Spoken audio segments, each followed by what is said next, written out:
Jai Guruji Auntie, uh, trust me, it is a very nice experience of sharing this satsang with you, and that also in English. Something I normally don't do, not because I can't, but because the pleasure of sharing satsang in your mother tongue is something unique, but that's separate. Uh,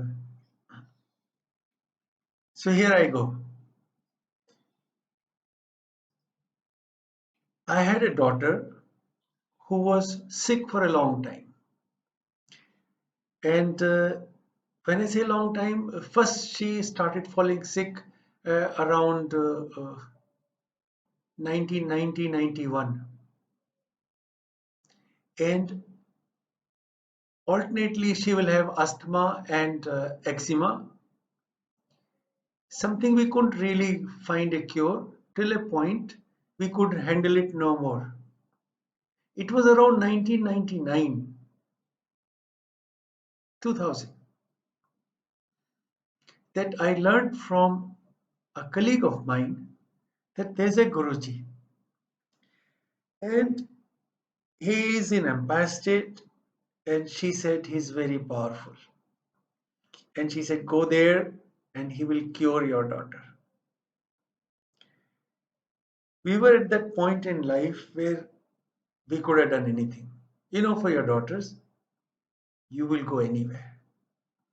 So I would say I didn't believe much in this, but I wasn't backing out because of that reason, because my daughter's future was at stake. She couldn't appear in her exams, and therefore she was on the verge of losing one ear.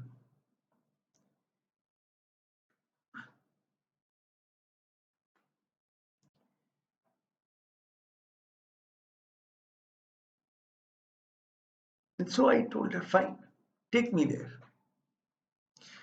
And she said, great, next time I'm going, you come with me. That very night, I had a dream. And in this dream, we both go to a place. At that place, the door opens, and the person at the door lets her in, my colleague, and stops me and tells me, you don't come with anybody else, you come alone. I got up next day, called her up, and said, I'm sorry, wherever you want me to go, I'm going to go alone. And she said, fine. And we forgot. I was walking past, my apologies, driving past the Empire State with my wife. And I pointed to Empire State and said, here is a guru. This guru is going to cure our daughter. But I'm going to go there only and only if I shift to Gurgaon.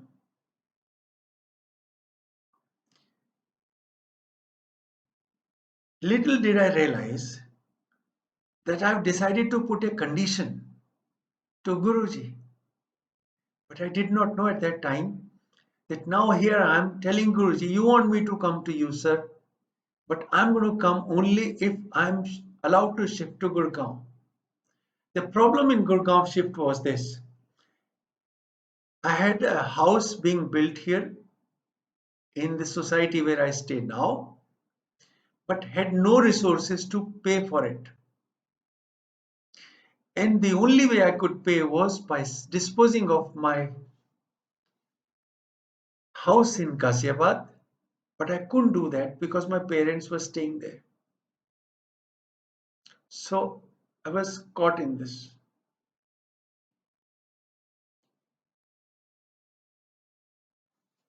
I said this, I went past, and few days later, I get a call from my father, and he tells me, you know, we are staying in your house in Ghaziabad, but if you sell it to your elder brother, then we will continue to stay here, and so you don't have to uh, uh, sell it to anywhere else, and you can get your money and move to your own house in Gurgaon. So my parents continued to stay there. My brother bought that house, gave me the money, and I paid for the house. And in 4 months flat, we were in our house. 26th of January 2001, the day we had an earthquake in Delhi, we moved into our house. And I remembered, now that I am here, I have to go to my Guru. I did not know who Guru was, how he looked like, and I had to go alone.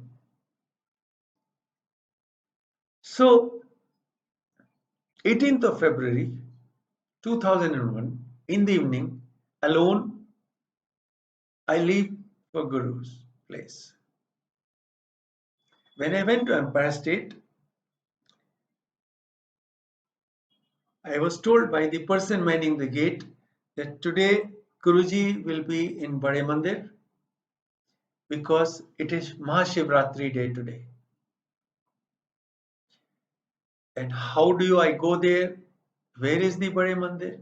He then pointed to a car with a red light flashing on top, and he said, this car is going there, just follow it. I followed that car. And those days, this 10.5 kilometers from Empire State to Bade Mandir was pretty empty and barren, hardly any street lights, and very lonely place. I followed the car, went to Bade Mandir, parked my car. There wasn't much Sangat, nothing like what we have today. And very quickly, I was in line to enter Bade Mandir, which I did. And soon enough, I was in the main hall. And I looked at Guruji. The first reaction was, maybe I'm at a wrong place. This is not how gurus look like. You know, if you have any idea, I was expecting a saffron kind of a robe, a big beard, and a saint kind of a look, traditional saint kind look, but it wasn't there. The place was majestic. Guru was like he owned this world. And I said, maybe he's not the Guru that I was supposed to come and meet. So there was this gentleman in front of me. I gently tapped on his shoulder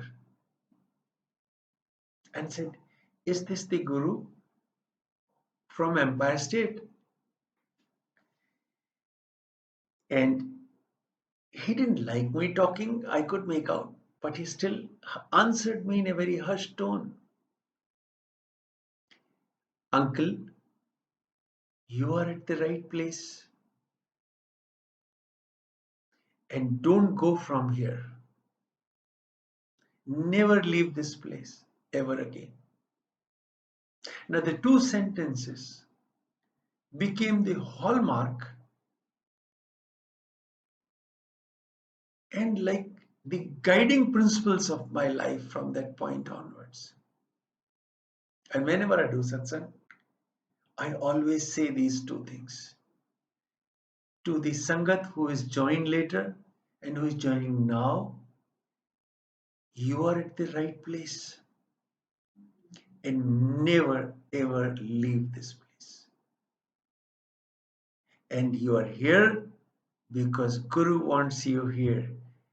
It is Not that you came on your own. He has planned it all.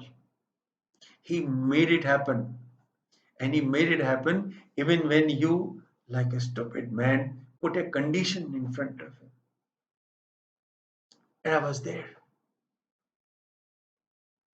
Like everybody else, I I followed the rules. I had my langar, and then someone walks up to me and says, "Don't leave without Guru's agya." Okay, and how do I supposed to get agya from Guru? You will get one. And then it was around 2:30 in the morning. By the time I got my agya and went home, it was a new home in a remote locality at that time. We had no communication to share with my wife to say where I am and when I'll be coming. Cell phones were there, but I only had one and she had none. So she was very angry because she was worried. And when a woman gets worried, she gets very upset. And when she's upset, she's angry. But normally, how I handle these things, I keep quiet. This, this, this nature of mine and this way of handling things has helped me big time all my life. Just keep quiet. I did that, and the storm blew over.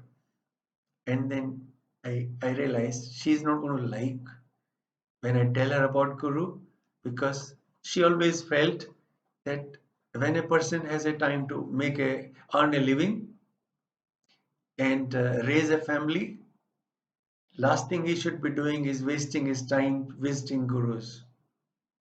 Can't blame her. So, very uneventful visit. And then I started visiting Empire State every Saturday. It became a routine. You park your car outside on the road, about 200-meter walk, and as you start getting closer to the place, Guru's Darbar, you start getting that rose fragrance, which is not perfume, which is not rose, which is just a fragrance which may remind you of rose, but distinct from a perfume. Very unique, very intense, and it grew intense as you walked in. And you would know Maharaj is there.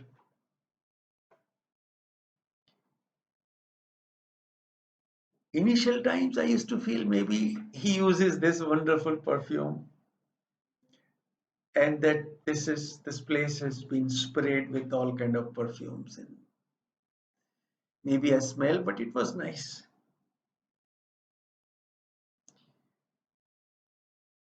There used to be a,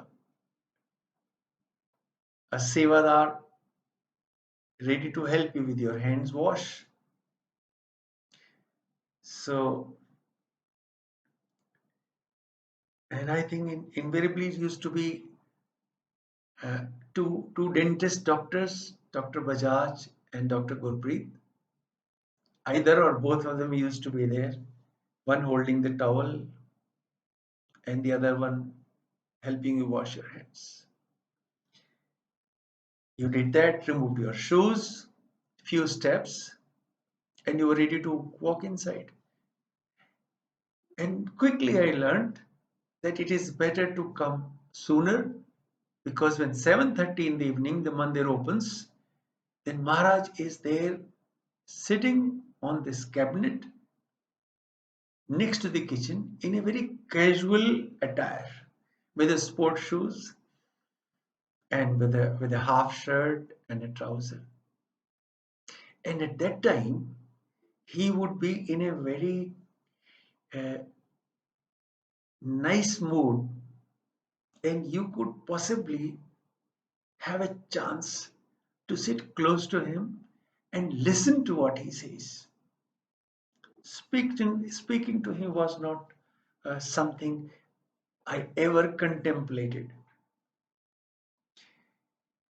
But here was me coming inside, seeing Guru, bow my head, as we call matha tekna, my head at his lotus feet, and step back and sit down.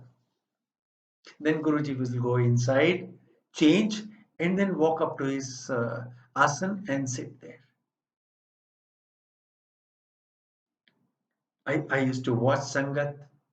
They would bring flowers, the bouquets, and I would watch Guruji speaking to some of them and ignoring some others, and I got a royal ignore as if I wasn't there. But I never gave up. I had this feeling this place belongs to me. This is my Guru. Even if he ignores me, I'm not leaving from here. In fact, I did everything to avoid creating any kind of a disturbance to make sure that I'm not thrown out of that place, that Guru doesn't get upset. So I'm going to sit right behind, as far away from his asan, hiding in a corner so that he doesn't even notice me and he won't even see me. The fact that I came for my daughter was far away from my mind. This was a divine place. And the ambience was so overpowering that every other things from my mind just vanished. Every Saturday. And the routine used to be you come inside, if Maharaj is there, you bow your head, touch his feet, then step back, sit down, and the chai prasad arrives. And there were very few dedicated sevadars who would do that. And then with time you came to know of their name. Here is Singla uncle, here is Joshi uncle, and here are a few others. So you get chai prasad, and then around 9 o'clock in the night, uh, the sweet dish, the dessert we call halwa, was brought in, and Guruji with his hands served halwa to every one of the Sangat. So you queue up, you line up, you go in front of him, spread your hands like a cup, and he will drop halwa in the hand. And you would have heard it as many times and possibly and hear it one more time. With his one hand, he would give more halwa than both your hands can hold. How he did that, no one has a clue. As you went out, you ate, wash your hands, come back and sit down again. And then some of them would get it again. So it was easily enough for to qualify for a dinner, but then there was langar. And after that, whenever there is, he gave agya, the sevadars made you sit in a block of four with one plate to eat from. I wasn't used to this, and I wasn't sure this was a great idea. How do you eat from one plate only with your own spoon? And particularly when there were people, occasionally you would like to sit next to them, let alone share langar. And that was a man's ego coming in the way of connecting with Guru. Something I learned much later. That was the starting of removing your ego. You had to eat with everybody, anybody from anywhere, irrespective of their status, age, whatever else. Their dress, their looks. So it started, and with time I got used to sharing langar.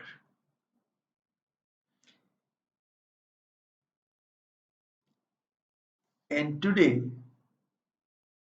after so many years, if someone asks me to have langar alone, it feels so different, so odd that you look around, say, anyone can join me for langar, please?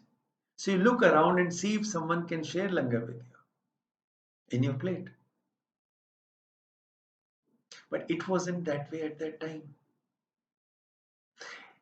And here is one small anecdote related to this. As we queued up to bow our head at his lotus feet, there was a Sangat right behind me from somewhere, and I looked at him and I felt that I will probably be seated next to him, and in that case, I may end up sharing langar with him. And I looked at myself, looked at him, I said to Guruji quietly in my heart, this is not happening. Guruji, I'm not going to have langar with this gentleman. So avoided, went around, said somewhere else. And I still remember very vividly that a Sevadar came and said, Uncle, please get up from here. You have to sit somewhere else. Guess what? Exactly next to that person. And then it started sinking in. This Guru seems to know what goes on in your mind. Today, Guru knowing what goes on in your mind is a very happy thing to happen. But that time, it wasn't so happy. It was a scary thought that Guru reads your mind. Oh my God. You have no idea what goes on in my mind, and Guru knows everything, and I can't even control my mind. So, and then I gave up fighting. From that day onwards, I surrendered to the fact that I would sit with anyone, have langar with anyone, and there'll be no argument on this. The first barrier of ego was gone. You stop differentiating and evaluating people by their appearances, because soul could be anybody's and the level could be much higher than yours, so you have no idea.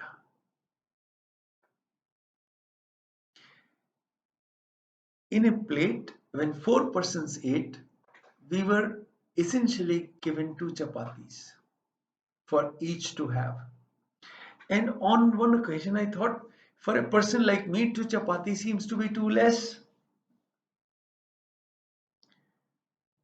So I told my wife, and I'm jumping the gun because I may miss this part of the anecdote later on. But so I want to say it right now. I missed. Uh, I requested my wife to give me something to eat so that I don't starve after langar. So we had dinner and then came to Mandir. That day, it so happened that Guruji gave us so much langar. When I say so much,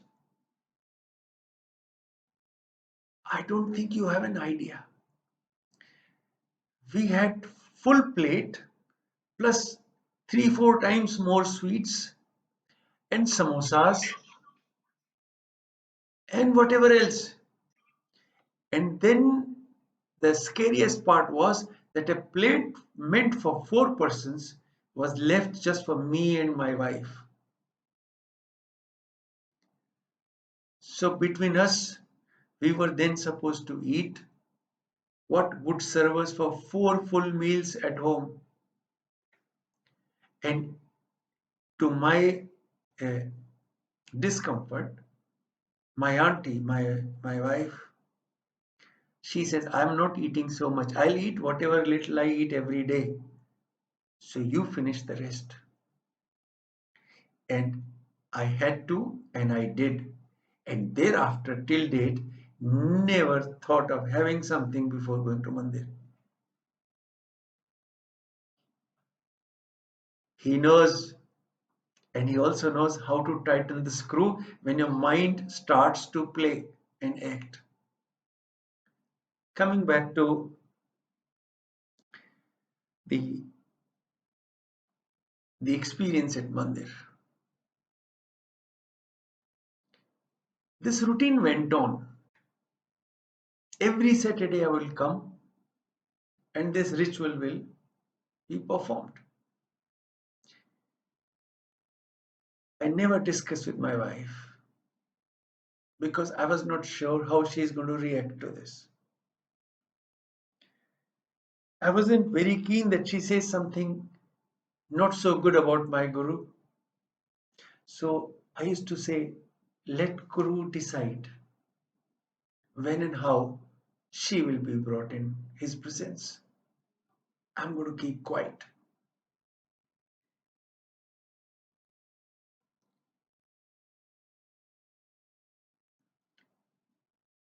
Guruji in 2002 went to Punjab. I think he went to Punjab in 2001 and nobody told me. We never talked about it. Sangat hardly interacted. And so because I did not know, I would go every Saturday. Gate will be closed. I will bow in front of the gate and do my pranam and come back.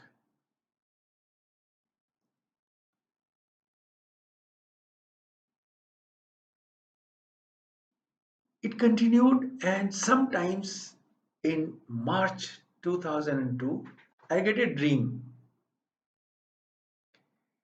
of Guruji.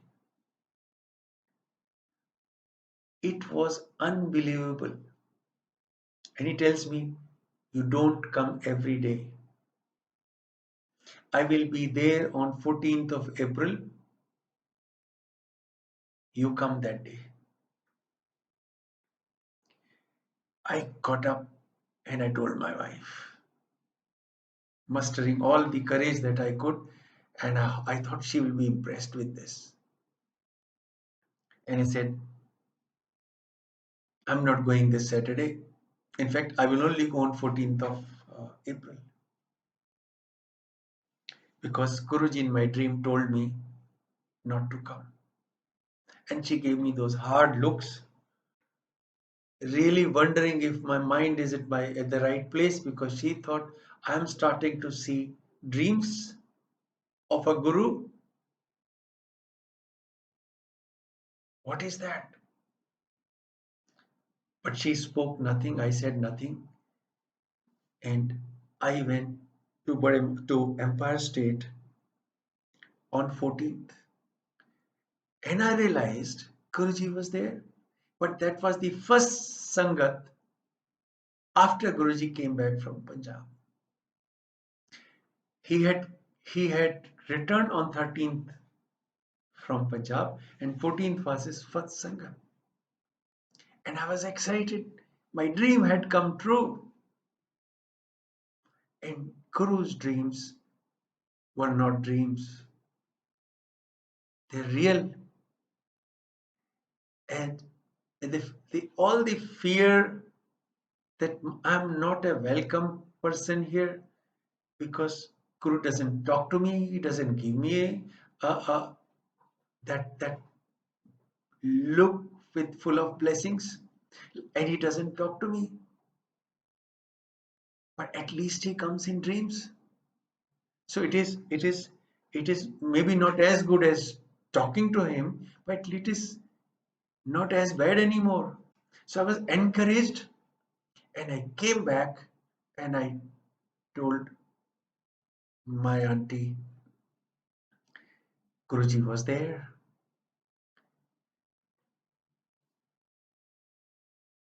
and he was there as he promised he will be. That day, for the first time, her looks were not rigid, and she was quite mellowed, and maybe I felt she had this feeling that maybe I go to a place which is not so bad after all. It's a it is maybe a guru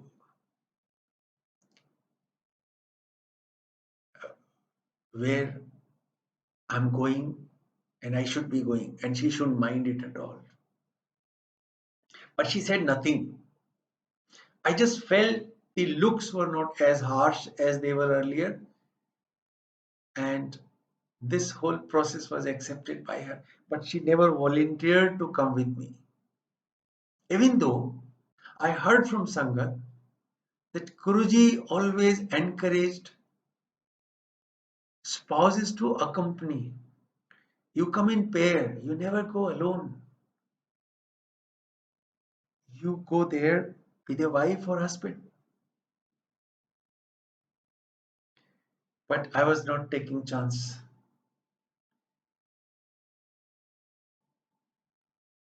And life continued. Till one day, I get up in the morning, I see my wife sitting at the edge of the bed, very worried, very harassed, 5 o'clock in the morning. And I wake up and say, what happened? And she said, there's somebody in the house. A thief has come, and I've looked around, there's nobody. The house is closed from inside, but he was there. So, after usual conversation as to why she did not tell me, and I should have been woken up, etc., etc., we both went around looking for this thief. There was none. She wasn't dreaming. This happened in real terms. And because the cruise photos were not available handily, and you could get one only when it is blessed and given to you by Maharaj himself or one of his sevadars with his approval, there was no way I could have shown what my guru looked like. And here was my guru. So I asked her, I had this suspicion that maybe Maharaj, but I said, tell me how it looked like. And then she tells me there was this, let me translate as close to the way she described, this bald man with a royal kind of a robe, uh, like a magician, and this handsome, and God knows what all. He was standing next to the fridge, with hands folded in front, and smiling and looking at the entire house.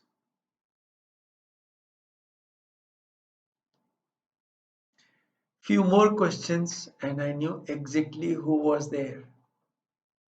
And so I almost folded my hands and I told her, we never talked about this. I was too scared to tell you, else you stopped me from going.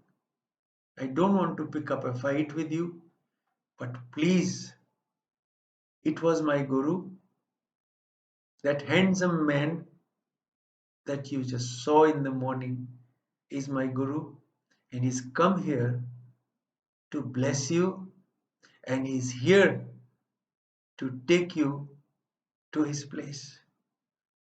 So I request you, just once, come with me. If you don't like the place, don't go again, but come with me. And surprise, surprise, surprise, she agrees. And I was a relieved man. I will also go with my auntie. I will also be able to introduce my wife to Guruji. And that would be amazing. Everyone comes with their wives. I'm the only one coming there alone. It's like half of me visiting there. And so next Saturday, she agrees to accompany.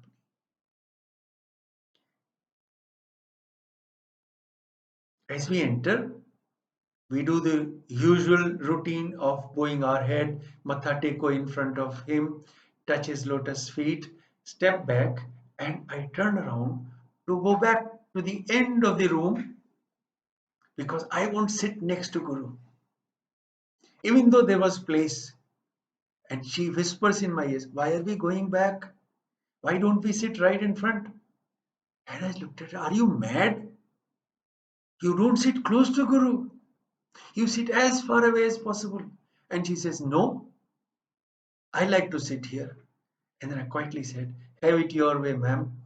I'm sitting at my usual place. You go ahead and sit wherever you feel like." Because Guruji was within whispering distance, I could not say anything. So she sat in front of him, and I go back to the end of the room, next to the music system, next to Guruji's bedroom, next to that door. And by the way, from under that door, Guruji's fragrance used to keep coming from his bedroom. So it was another reason I would sit there. And she sat there looking at Guru. And something I never did. I can't do even today. And every time she would try to look at him, Guru will break his conversation, turn his head, look at her, and she will immediately put her head down, and Guruji will continue his discussion, chat, whatever else with the Sangha. This happened 3, 4 times. Every single time this happened, she will immediately withdraw her look.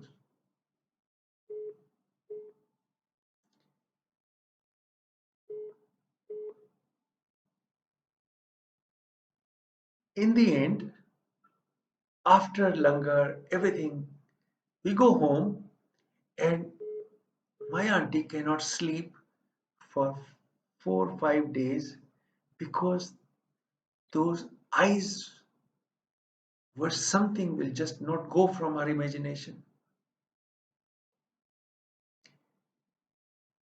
She cannot get to sleep. That overpowering look was something she had not expected. So next Saturday, she again agrees to come with me. And as we again turn back after bowing our head to Maharaj, she quietly whispers in my ear, "You know what? I will sit with you at the end of the room, not in front, because I cannot handle that look." And I said, "Thank God. This should have happened earlier. This is happening now. This is great." And I told her, "We belong to the end of the room. There are these people who sit next to Guru are at a different level, and I don't think I'm anywhere close to that." But all this while, Guru never spoke to me.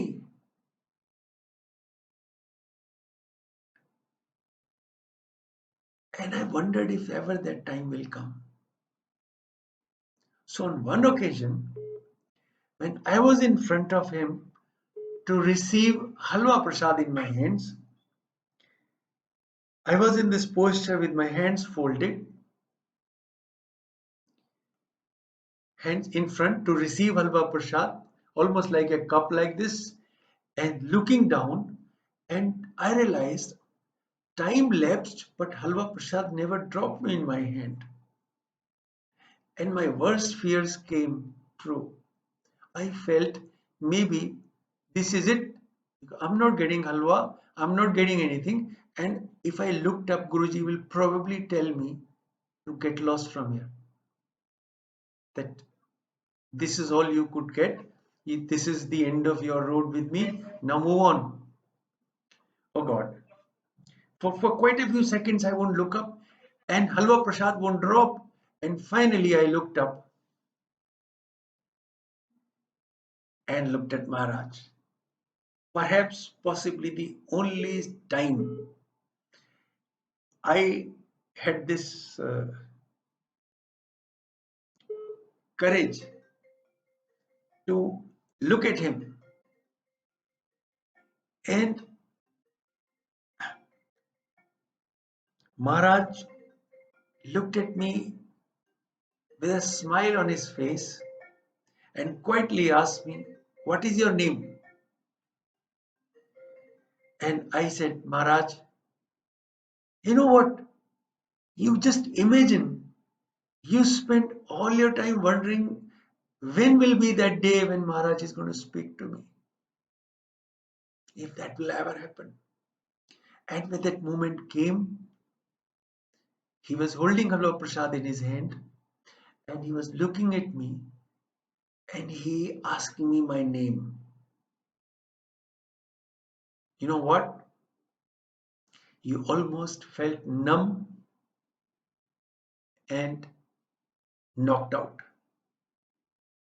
This is not happening. I never wanted this to happen. Guruji, I don't want to talk to you. Just let me go. But said nothing. I muttered, mumbled my name. Guruji, my name is Rajkumar. And then came the next question. He said, "What do you do?" I said, "This is getting long. I'm going to answer second question." I said, "Guruji, my name is Rajkumar. I was in the Navy." And I said, I retired as commander, or words to that effect. And Guruji says, with a smile on his face, very gently says, "Keep coming."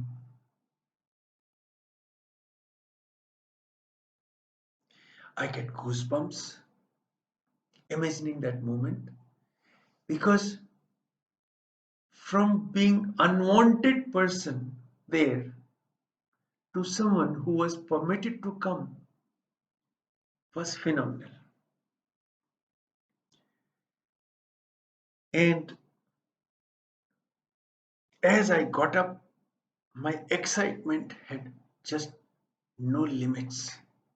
Somebody whispered in my ear and he says, "Congratulations, uncle." And I said, "What happened?" He said, "You have been admitted. You have received your admission in Guru Sangha." And I stepped out. It's like you cleared some major exam. You have been awarded a degree. It's almost felt like I'm now Sangat. Now nobody can throw me out of this place. I belong here. This is my Guru.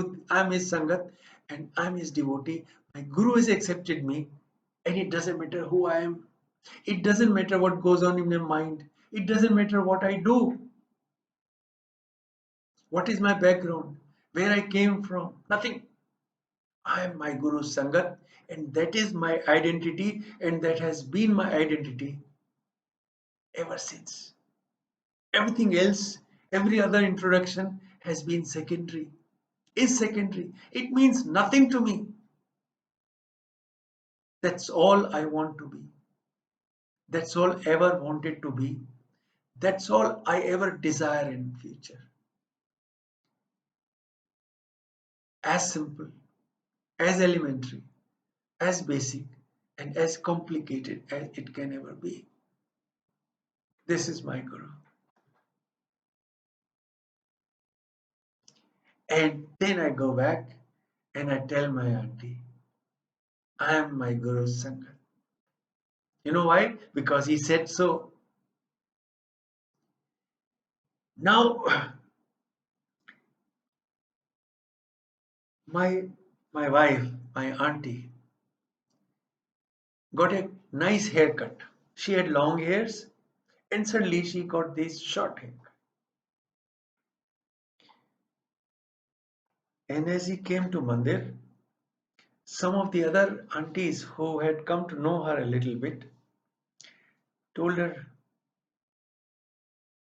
Auntie, you're so changed. We can't even recognize you. And she believed that she is unrecognizable, therefore, Guru may also not recognize her. And that day, again, she had this little itch, and she said, because I had a haircut, therefore, Guru cannot recognize me, so I'm going to sit in front again. I looked at her, folded my hands, and said, be my guest. But I'm not coming with you. I'm going to sit exactly where I always sit.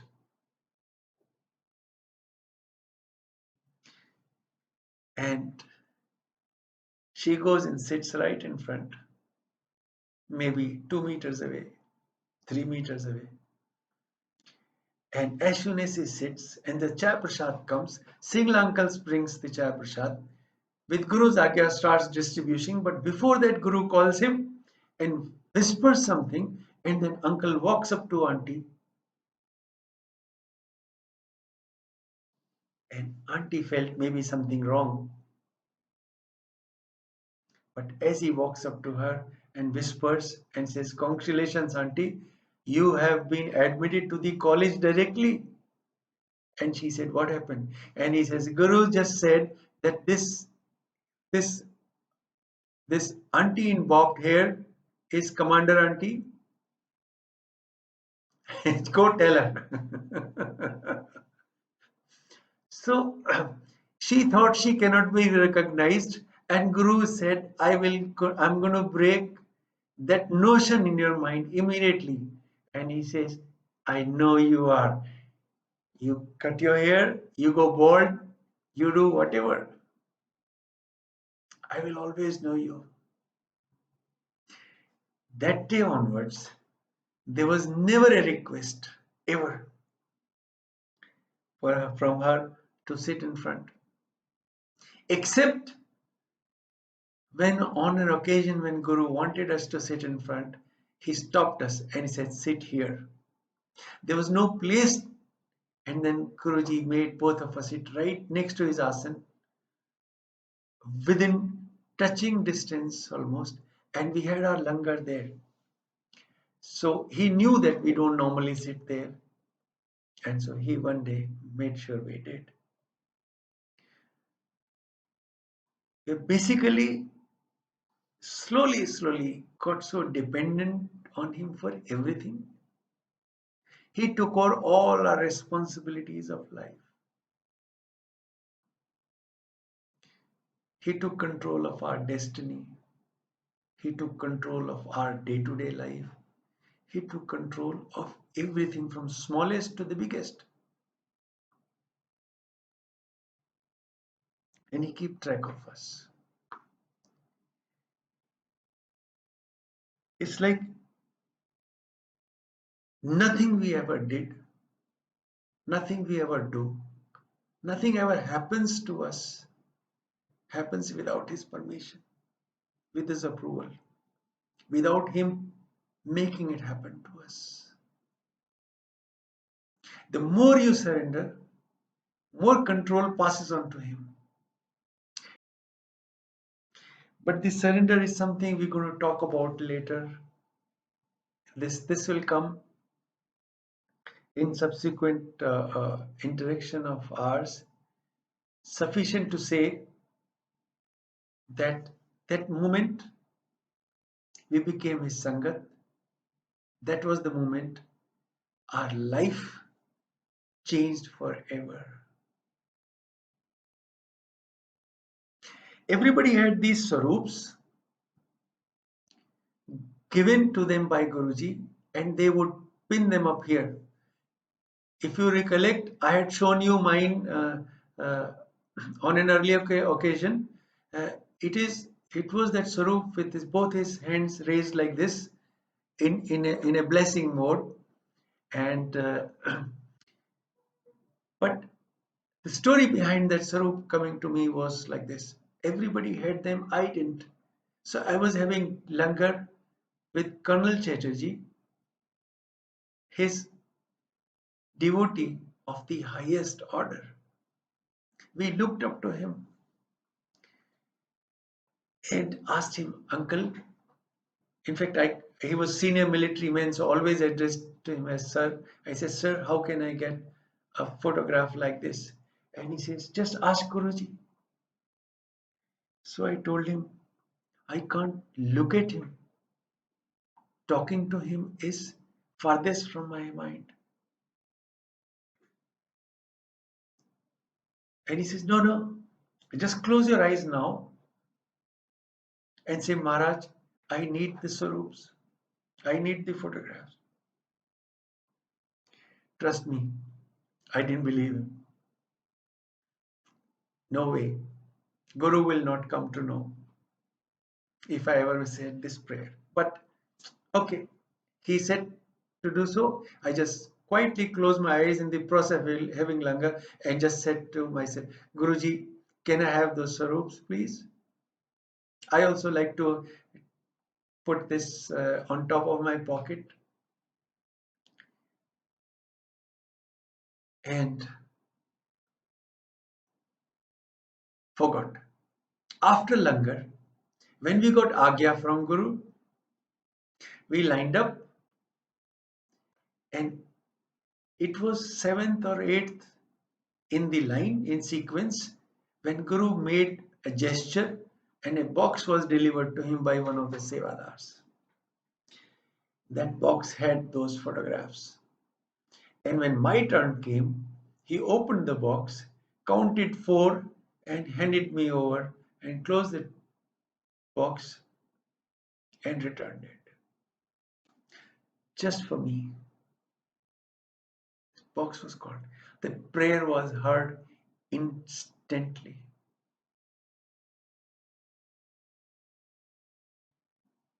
This is how I got my sorrow. I have kept that as a memory of my Guru, something that I received from him.